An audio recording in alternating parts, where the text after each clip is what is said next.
누가복음 4장 16절부터 30절까지 한 절씩 교독하도록 하겠습니다. 예수께서 그 자라나신 곳 나사렛에 이르사 안식일에 늘 하시던 대로 회당에 들어가사 성경을 읽으려고 서심해 선지자 이사야의 글을 드리고는 책을 펴서 이렇게 기록된 데를 찾으시니 곧 주의 성령이 내게 임하셨으니 이는 가난한 자에게 복음을 전하게 하시려고 내게 기름을 부으시고 나를 보내사 포로된 자에게 자유를 눈먼 자에게 다시 보게 함을 전파하며 눌린 자를 자유롭게 하고 주의 은혜의 해를 전파하게 하려 하심이라 하였더라. 책을 덮어 그 맡은 자에게 주시고 앉으시니 회당에 있는 자들이 다 주목하여 보더라. 이에 예수께서 그들에게 말씀하시되 이 글이 오늘 너희 귀에 응하였느니라 하시니 그들이 다 그를 증언하고 그 입으로 나오는 바 은혜로운 말을 놀랍게 여겨 이르되 이 사람이 요셉의 아들이 아니냐. 예수께서 그들에게 이르시되 너희가 반드시 의사야 너 자신을 고치라 하는 속담을 인용하여 내게 말하기를 우리가 들은 바 가버나움에서 행한 일을 내 고향 여기서도 행하라 하니라. 또 이르시되 내가 진실로 너희에게 이르노니 선지자가 고향에서는 환영을 받는 자가 없느니라. 내가 참으로 너희에게 이르노니 엘리야 시대에 하늘이 3년 6개월간 닫혀 온 땅에 큰 흥경이 들었을 때에 이스라엘에 많은 과부가 있었으니 엘리야가 그중 한 사람에게도 보내심을 받지 않고 오직 시돈 땅에 있는 사렙다의 한 과부에게 뿐이었으며 또 선지자 엘리사 때에 이스라엘에 많은 낙을 한 자가 있었으되 그 중에 한 사람은 깨끗함을 얻지 못하고 오직 불의한 사람 나만 뿐이었느니라. 회당에 있는 자들이 이것을 듣고 다 크게 화가 나서 일어나 동네 밖으로 쫓아내어 그 동네가 건설된 산 땅떨어지까지 끌고 가서 밀쳐 떨어뜨리고자 하게 함께 있습니다. 예수께서 그들 가운데로 지나서 가시니라. 아멘. 네, 자리에 앉아주시기 바랍니다. 네, 오늘 말씀 내용을 가지고 갈릴리 사역의 시작이라는 제목으로 말씀을 전하려고 합니다. 예수님께서 사역을 AD 27년경에 시작하게 됐는데요. 이 갈릴리 사역이 예수님의 그 세례와 또 광야에서 시험 받으신 그 사건은 AD 26년입니다. 그러니까 1년 6개월이나 1년 앞서서 일어났고요. 그 사이에 그 시간 동안은 저희가 지금까지 요한복음 통해서 말씀을 나눴던 것처럼 유다 지역을 통해서 예수님께서 사역을 하셨습니다. 그래서 세례 이후에 유다 지역에서 사역을 하시고 그 이후에 이제 갈릴리로 오셔서 사역을 하시게 되었어요. 그래서 예수님의 첫 번째 갈릴리 사역 기간이 바로 오늘의 말씀으로부터 시작이 됩니다.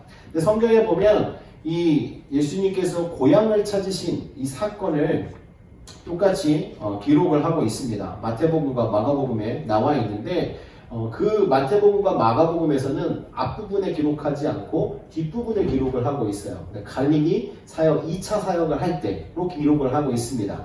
근데 사람들은 어떤 사람들은 이게 다 같은 사건인데 보는 관점에 따라서 다르게 기록한 것이다 라고 말씀하시는 분도 계시고요. 어떤 분들은 이 누가복음에 기록되어 있는 이 고향 방문은 1차 갈릴리 사역 때 일어났던 일이고 마태복음과 마가복음에 기록되어 있는 고향 방문 사건은 2차 갈릴리 사역 때 이루어진 것이다. 그래서 시간적으로 다른 사건으로 보고 있습니다.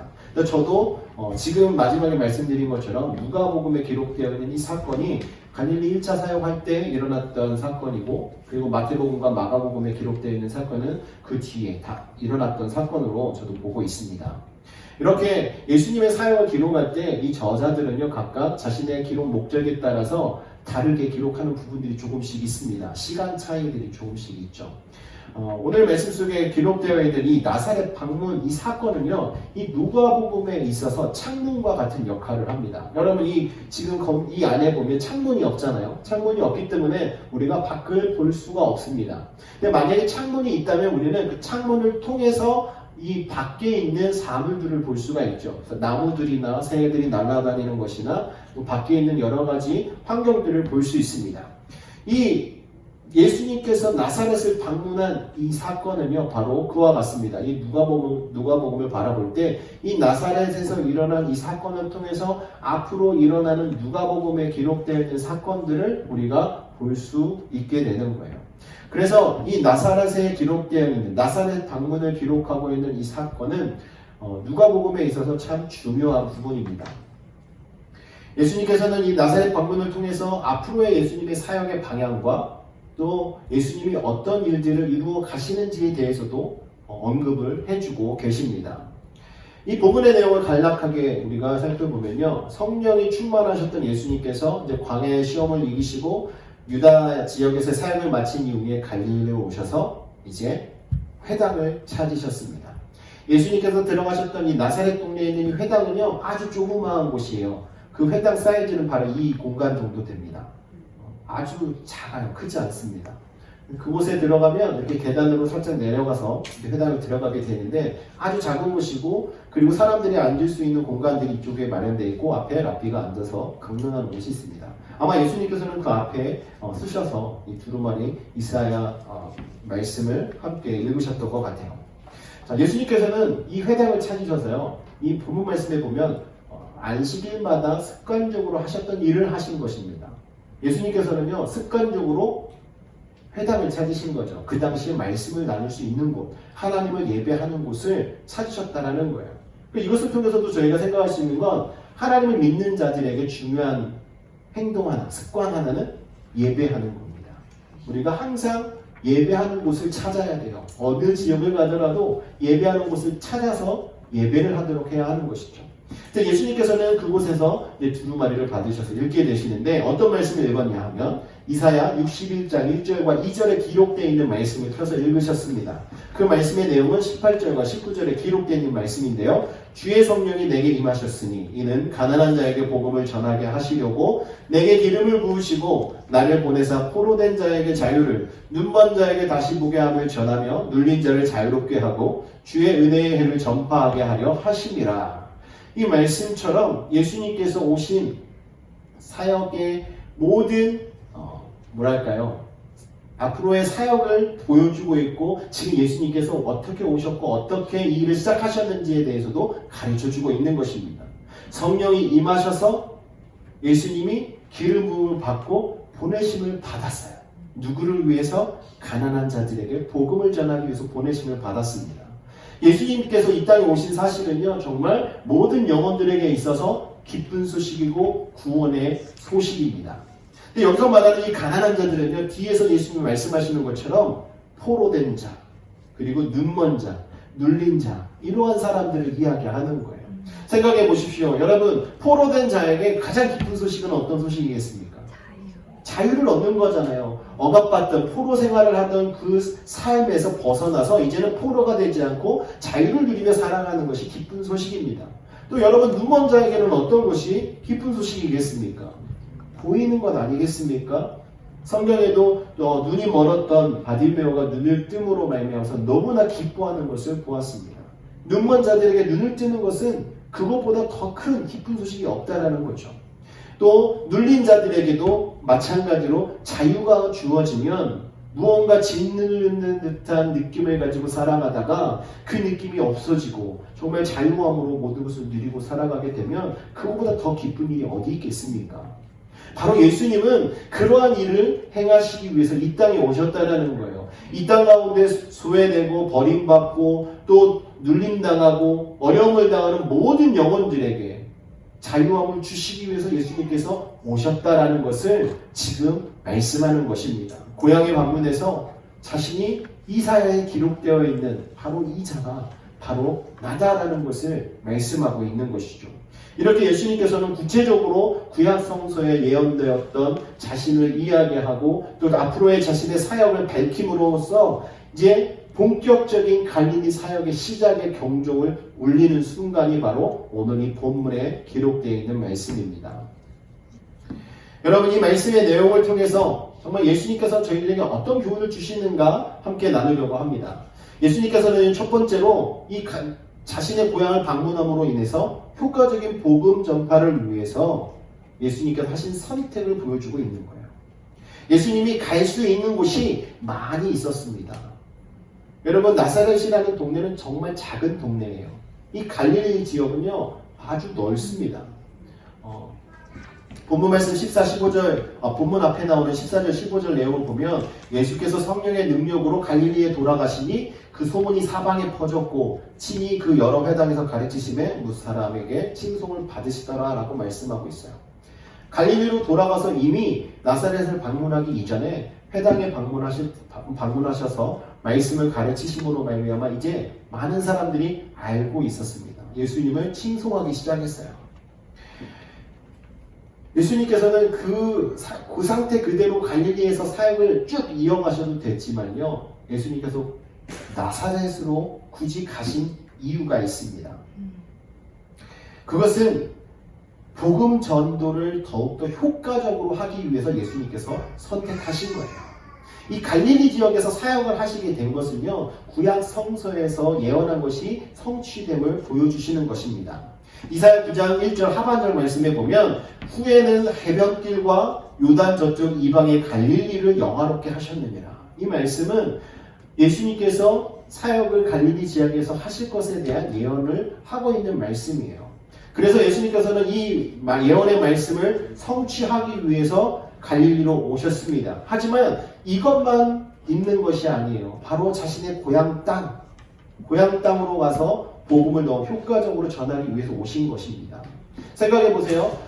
아무도 모르는 지역에 가서 복음을 전하는 게 쉽겠습니까? 아는 분들이 있는 곳에서 복음을 전하는 게 쉽겠습니까? 상식적으로는 아는 분들이 있는 곳에 가서 복음을 전하는 것이 훨씬 더 수월합니다. 그러니까 전하는 자 입장에서는 효과적으로 일을 할 수 있는 것이죠. 짧은 시간 안에 복음을 전함으로 많은 분들이 복음을 듣고 예수를 믿게 하기 위한 가장 좋은 방법은 바로 우리와 가까운 곳으로부터 복음을 전하는 것입니다. 그런데요, 예수님이 사실은 꼭 그것만을 위해서 이 자리를 선택하신 것은 아니었어요. 하지만 예수님께서 나사렛으로 방문하셔서 이제 복음을 전하기 시작했는데요. 여러분, 우리가 아는 사람들이 많은 곳에서 복음을 전하는 것이 쉽다라고 생각하지만 또 반대로 쉬운 반면에 또 어려운 부분도 많이 있습니다. 여러분, 예수님께서 본문 말씀 16절 말씀에 보면 그 잘하신 곳 나사렛에 이르셔서 안식일에 늘 하시던 대로 회당에서 성경을 읽으시려고 섰습니다. 그러니까 여기서 그 자라나신 곳이라고 강조하고 있는데요. 이 나사렛이라는 곳을 강조하는 거예요. 예수님께서 자라셨던 곳이다. 그러다 보니까 어려서부터 태어날 때부터 알던 어른들과 친구들과 또 형들도 있을 것이고 누나들도 있고 동생들도 있을 거 아니겠습니까? 그리고 많은 사람들에게 이제 효과적으로 복음을 전할 수 있는 지역이다라는 것을 알려주고 있어요. 이 갈릴리 지역은요, 인구가 참 많았습니다. 그 당시 인구가 한 15,000명 정도가 되었고요. 이 갈릴리 지역의 도시가 204개가 됐어요. 참 많은 거죠. 또 거기는 호수, 그 사람들은 바다라고 불렀잖아요. 아주 큰 호수가 있었기 때문에 거기에 경제 활동이 원활하게 일어나고 있었고요. 많은 사람이 왕래를 하는 곳이었어요. 교통의 요충지였습니다. 아까 해변길이라는 이야기가 나왔었죠. 이사야 6장 말씀에. 해변길은 그 지중해를 끼고 있는 상업 도로예요. 그래서 그 길을 통해서 모든 물자들이 수송이 돼서 거래가 이루어졌고요. 이 갈릴리 지역에 있는 가버나움을 통해서 이 갈릴리 지역으로 가면요, 거기는 왕의 길이 있었습니다. 그래서 제국들이 자신들의 모든 군사를 이동시키고 또 물자를 이동시키기 위한 길이 바로 옆에 있었어요. 그러니까 사람들의 왕래가 아주 많았던 곳이죠. 이런 지역을 예수님께서는 선택을 하신 거예요. 그러면서 고향으로 가셨던 것이죠. 이 고향에서 이제 자신이 이 땅에 오게 된 이유를 밝히고 앞으로 해야 될 사역에 대해서 이야기하면서 그들에게 은혜를 베풀기 시작하신 것입니다. 우리도 이 예수님의 이 모습을 통해서요, 복음을 전하기 위한 태도를 우리는 본받아야 합니다. 복음을 전할 때 가장 가까운 곳으로부터 복음을 전하는 이러한 마음이 저희들에게 있어야 하고 준비도 필요합니다. 예수님께서는 예루살렘과 유대와 사마리아 땅끝까지 이르러 복음을 전하라고 저희들에게 마지막에 명령을 하셨습니다. 그 시작은요, 바로 내 옆에부터 시작하는 거예요. 그죠? 예루살렘, 유대, 그리고 사마리아, 그리고 땅끝까지 점점 범위를 넓혀가면서 복음을 전하라고 했습니다. 그렇기 때문에요, 저희들은 우리 가까운 곳에서부터 복음을 전해야 돼요. 우리 가족부터, 또 직장 동료나 친구나 이웃으로부터 복음을 전하기 시작해야 하는 것입니다. 근데 어떤 분들은 꼭 복음을 전할 때 해외로 나아가서 전해야 된다 생각하시는 분들도 계세요.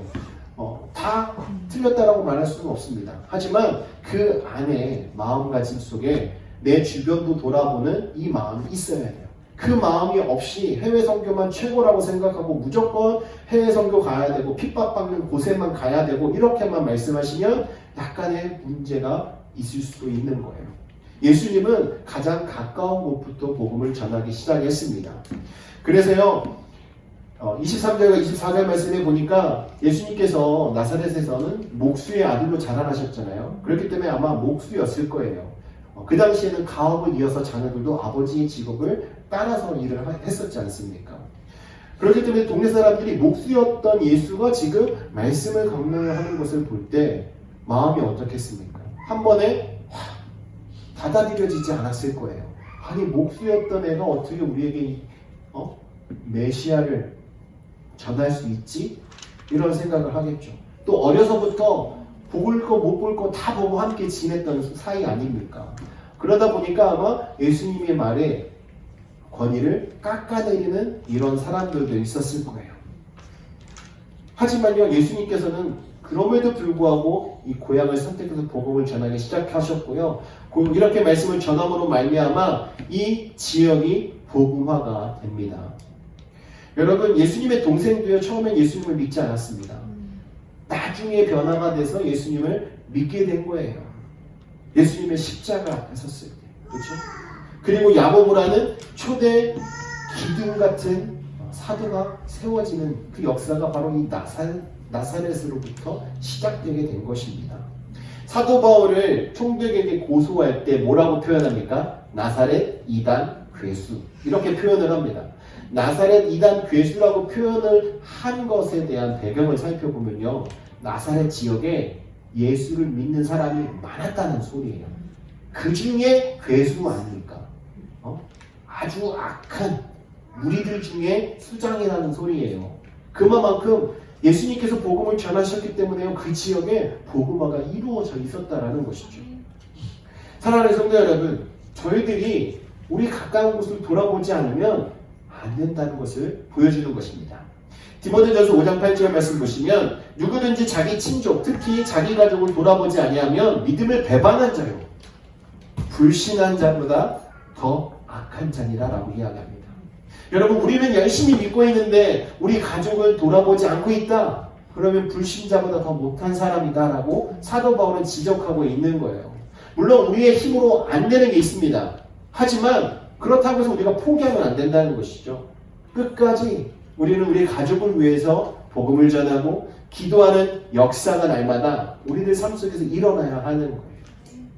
가족들에게도 복음을 전하지 못하는데 어떻게 나가서 복음을 전하겠습니까? 그리고요, 교회에서 헌신, 봉사 열심히 하시는 분들이 놓치지 말아야 할 것이 있어요.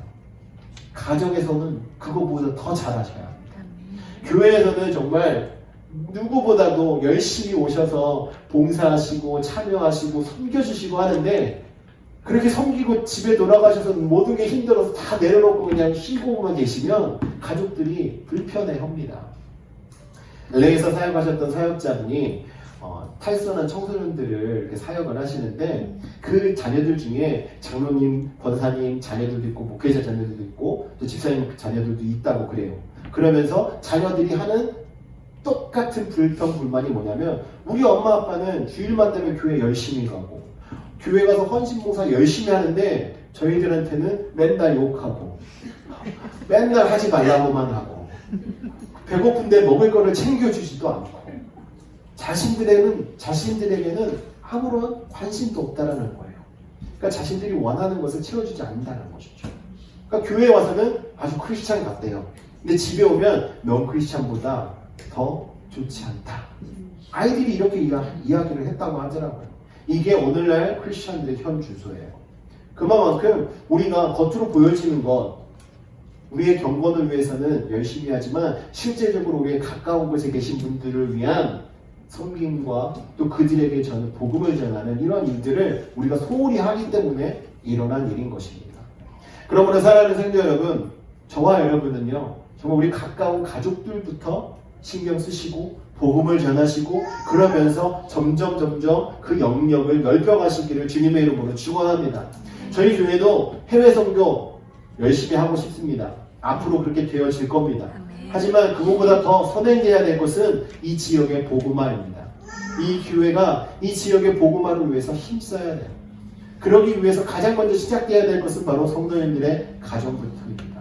네, 여러분들 예수님께서 나사렛을 찾아가셔서 복음을 전하기 시작한 것처럼 여러분들도 예수를 믿고 구원받으신 성도로서 여러분의 가정을 먼저 돌보시고 그리고 나아가서 그 외에 지인들 분들과 또 우리에게 하나님께서 만남을 허락해 주신 모든 분들에게 복음을 함께 전하기를 주님의 이름으로 축원합니다. 두 번째로요, 예수님께서 전하시는 이 복음은요, 은혜로운 기쁜 소식입니다. 은혜의 기쁜 소식.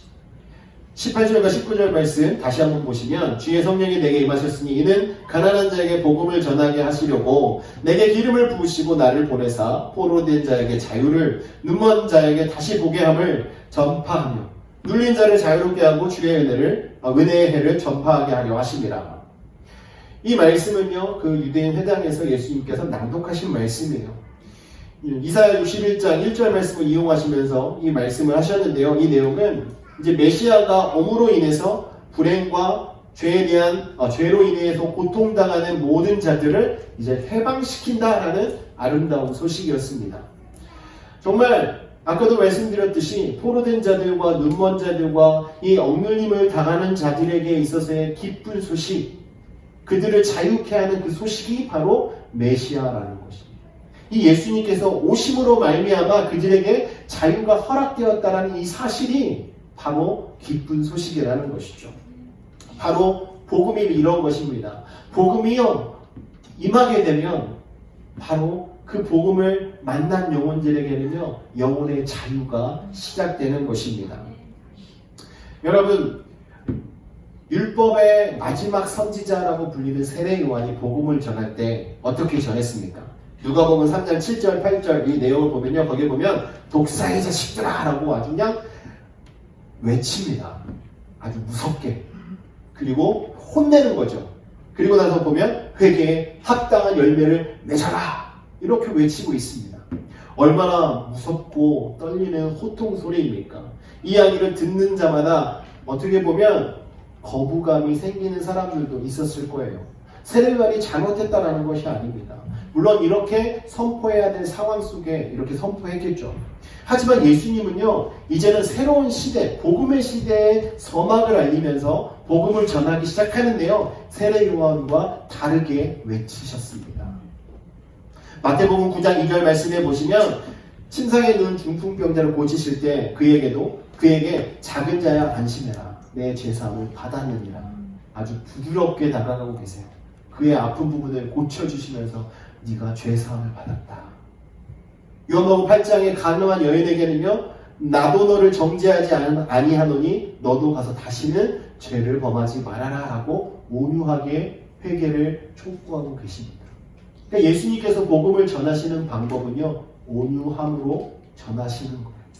온유함으로 기쁜 소식을 전하셨습니다.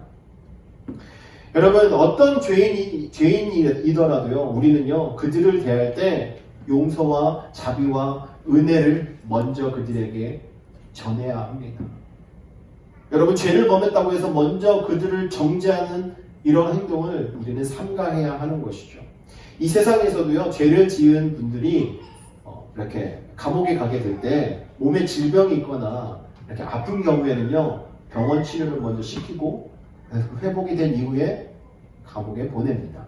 이것은 정죄하기 이전에 그 영혼을 먼저, 그 육신을 먼저 돌보고 그리고 나서 일을 행하는 거잖아요. 복음도 마찬가지입니다. 우리도 그 죄 범한 영혼들에게 죄를 정죄하기보다는 우리가 먼저 그들에게 온유와 사랑과 긍휼로 하나님께서 저희들에게 주신 그 은혜로 그들에게 다가가야 하는 것입니다.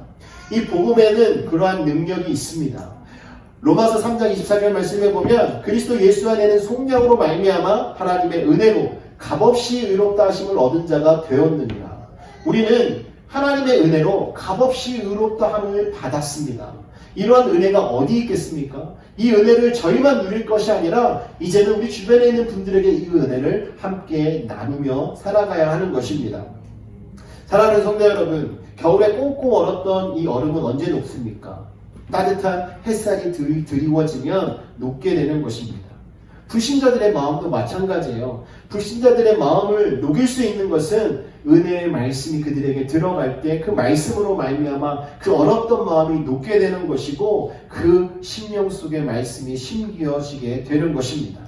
예수님께서 오셔서 저희들에게 선포해 주신 이 복음은 저희들에게 기쁜 소식입니다. 저희들에게 자유를 주는 소식이고 저희들에게 평안을 주는 소식이고 저희들에게 하나님께서 주신 그 은혜를 경험할 수 있도록 허락해 주신 놀라운 은혜임을 믿으시기를 주님의 이름으로 축원합니다. 그러므로 사랑하는 성도 여러분, 저와 여러분이요 복음을 전할 때 우리는 주님의 은혜로 이 복음을 들고 나아가야 합니다. 이 복음은 은혜의 기쁜 소식입니다. 그렇기 때문에 죄를 범해서 정말 손가락질을 당할 수밖에 없는 사람이라 할지라도 저희가 이 복음을 가지고 그들에게 다가가서 그들을 위로하고 평안하게 온유로 그들을 대함으로 말미암아 그들 마음을 녹여서 그들의 죄를 깨닫게 하고 정말 예수 그리스도를 구주로 영접하는 역사가 일어나도록 우리가 함께 힘써야 될 줄 믿습니다. 그리고 마지막으로 예수님께서는요 오늘 이 말씀을 통해서 이 예수 그리스도의 은혜를 입는 방법을 말씀하고 있습니다. 이 방법을 말씀하심으로 말미암아 나사렛 동네 사람들로부터 죽임을 당할 뻔하셨어요. 이 회당으로부터 이 낭떠러지까지의 거리가요 가깝지가 않습니다. 이렇게 낭떠러지에서 회당을 바라보면 보여요. 하지만 산 건너편에 있는 동네입니다. 산 회당이 그 중턱에 있거든요. 거기서부터 이 낭떠러지까지 오늘 말씀에 보면 예수님을 끌고 갔잖아요. 그렇죠? 그냥 끌고 갔겠습니까? 때리기도 했을 것이고 또 바닥에 막 끌고 가시지 않았을까요? 참 고통스러운 길이었을 것입니다.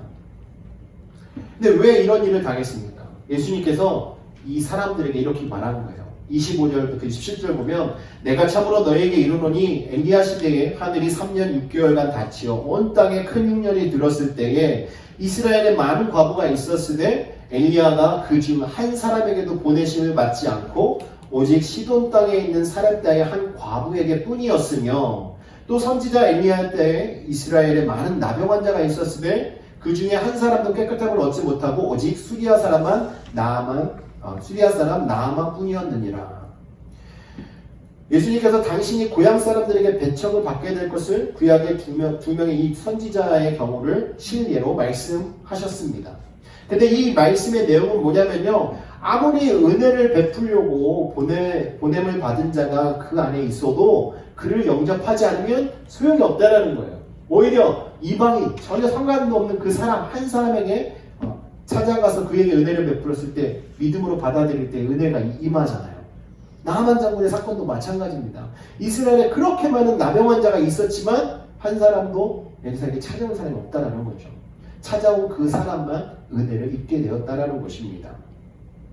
여러분, 이러한 사건을 통해서 예수님이 말씀하시는 거는요, 은혜를 입기 위해서는요, 주님 앞에 나와야 한다라는 것을 말씀하고 있는 거예요. 주님과 연결이 되어야 하는 것입니다. 주님이 무언가 하시려고 할 때 주님의 말씀에 순종하는 자, 주님께서 말씀하신 것에 귀 기울여 듣고 순종하는 자, 그들에게 은혜가 임한다라는 것을 가르쳐 주는 것입니다. 이스라엘 백성들에게 있어서 이방인들은요, 버림받은 자들이에요. 그러니까 자신들은 선택받은 자들이었고 이방인들은 정말 하나님의 선민이 아닌 상관없는 사람들이었습니다. 그런데 그러한 사람들에게 지금 하나님의 은혜가 임하였다라는 것을 예수가 이야기하니까 이 사람들은 너무나 화가 나는 것이죠. 우리의 하나님이 어떻게 이방인들에게 은혜를 베풀 수 있어? 라고 생각을 하는 겁니다. 또 예수님께서는 이스라엘 백성들에게 정말 아무도 한 사람도 은혜를 입을 만한 자가 없었다라는 이 말씀을 하고 계신 것 아니겠습니까? 여러분, 우리는요 예수 그리스도의 이 은혜를 힘입고 싶다면, 이 은혜를 입고 싶다면 이 사렙대 과부처럼요 주님을 경외하는 마음이 있어야 합니다. 주의 선지자를 경외하는 마음으로 모시고 그 말에 기울이고 그 말씀에 순종해서 놀라운 은혜를 입지 않았습니까? 또 이 아람 사람 나아만처럼 주님의 말씀을 믿고 순종하는 자세가 저희들에게 필요합니다. 이렇게 주님을 경외하고 주님의 말씀에 순종할 때 주님의 역사는 저희들의 삶을 통해서 일어나게 되는 거예요. 주님의 은혜가 저희들에게 차고 넘치게 되는 줄 믿으시기 바랍니다.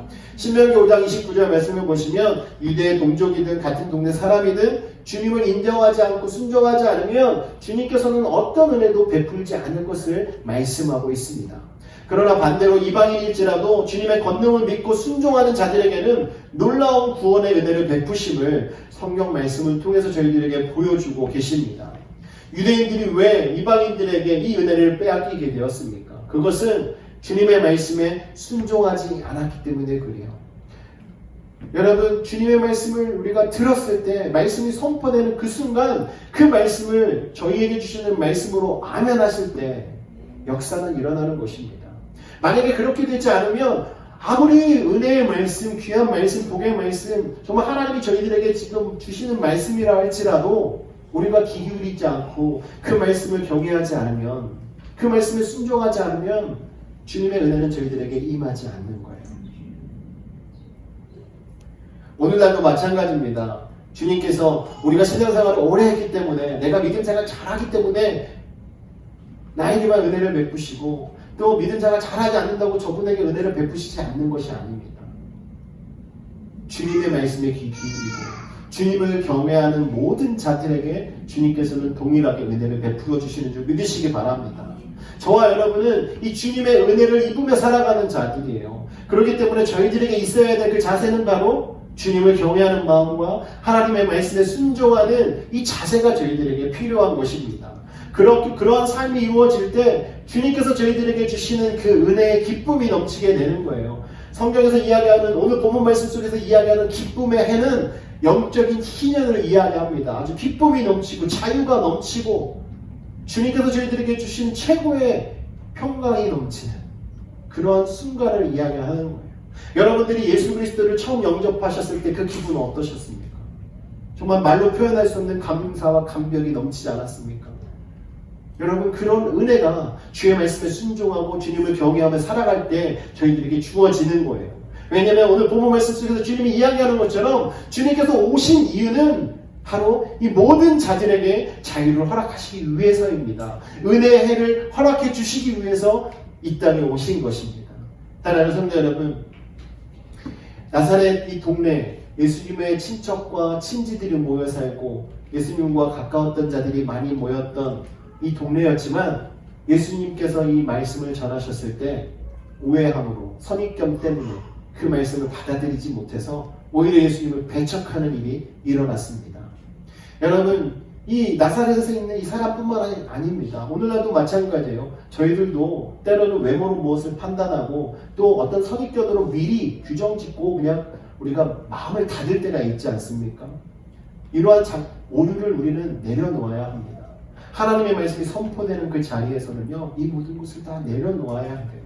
혹여라도 여러분, 제가 여러분들 마음에 들지 않아서 앞에서 말씀을 전할 때마다 그냥 얼굴을 쳐다보기도 싫고 막 이런 순간이 생기시더라도 저를 통해서 역사하시는 하나님을 보시기를 바랍니다.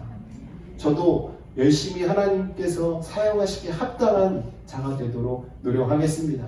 그런 일이 생기지 않아야겠지만요. 혹시라도 그런 일이 생겼을 때 여러분들이 더 온유한 마음으로 품어주시고 하나님의 말씀에만 귀 기울이시기 바라요. 잠깐 샜는데요. 사랑하는 성도 여러분, 정말 오늘 이 말씀을 통해서요, 예수님께서 이 나사렛을 방문해서 복음을 전함으로 정말 놀라운 사역의 열매를 맺으셨던 것처럼 저희들도요, 저희들이 있는 이 곳에서 사역의 열매를 맺으며 살아가기 원해요. 여러분들도 말씀 들으신 거 가지고요, 전부를 가지고 가지 않아도 됩니다. 한 가지만 가지고 가십시오. 그 한 가지를 가지고 잘 전하시면 됩니다. 저희가 사랑하는 자들에게, 복음을 모르는 자들에게 그 사실을 알림으로 그들도 예수를 믿고 오늘 예수님께서 말씀하신 그 복음의 자유함을 함께 누려서 주님께서 주시는 그 은혜의 해에 함께 우리가 축제 가운데 거하기를 주님의 이름으로 축원합니다. 이 시간 함께 기도하겠습니다.